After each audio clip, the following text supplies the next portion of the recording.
اور جگہ جگہ اس آواز کو پہنچانا ہے اور لوگوں کے اندر مسجد اقصی کی حرمت اور عظمت کا احساس پیدا کرنا ہے۔ اس کے لیے لوگوں کو امداد کرنے کے فریضے سے آگاہ کرنا ہے۔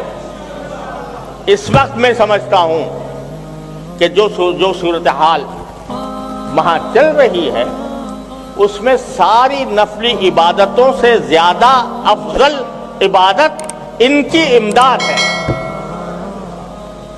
ساری نفلی عبادتوں سے زیادہ، یہاں تک کہ میرا دل تو یہ کہتا ہے کہ جو حضرات نفلی عمرے کرنے جا رہے ہیں تو اگر وہ اتنی رقم جو عمرے میں خرچ کرنی تھی وہ اگر ان کی مدد پہ خرچ کریں انشاءاللہ عمرے سے زیادہ ثواب ملے گا۔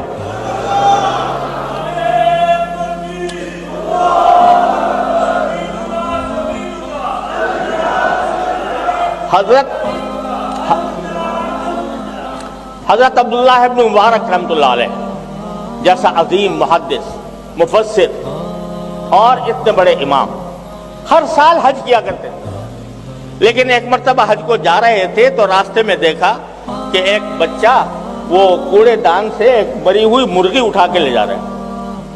اس سے پوچھا کہ کیوں اٹھائے تم نے؟ تو اس نے کہا کہ جی ہمارے گھروں میں فاقہ ہے، کوئی اور چیز ہمارے پاس کھانے کی ہے نہیں، لہٰذا یہ مرغی میں اپنے گھر کے کھانے کے لیے لے جا رہا ہوں۔ حضرت عبداللہ بن مبارک نے فرمایا کہ سارا حج منسوخ، پورا قافلہ جو جا رہا تھا اس قافلے کو انہوں نے کہا کہ اب قافلہ حج کے لیے نہیں جائے گا، جتنا خرچہ ہم حج پر کرتے وہ آج ان بستی کے غریب لوگوں کی مدد کریں گے۔ اس لحاظ سے میں سمجھتا ہوں ہر نفلی عبادت سے زیادہ اجر و ثواب اس میں ہے کہ ان اپنے مجاہد بھائیوں کو مدد پہنچائیں۔ الحمدللہ اس کے بہت سے راستے موجود ہیں اور بہت سے ادارے یہ خدمت انجام دے رہے ہیں، ان کے ذریعے پرواہ نہ کریں کہ 10 روپیہ دیے جا رہے ہیں یا 15 روپے یا 1000 روپے دیے جا رہے ہیں۔ جو پیسہ کم، جتنا بھی کم ہو لیکن اللہ کی رضا کے لیے دیا جائے وہ ہزاروں لاکھوں سے زیادہ بہتر ہے۔ لہذا کوئی فرد اس میں پیچھے نہ رہے اور سب امداد کرے اور اپنے مقتدیوں سے، اپنے علاقے کے لوگوں سے، ان سے کہیں کہ وہ اس میں حصہ لیں۔ اور پھر آخری بات یہ بھائی کہ ہمارا سب سے بڑا ہتھیار دعا ہے اللہ تبارک و تعالی۔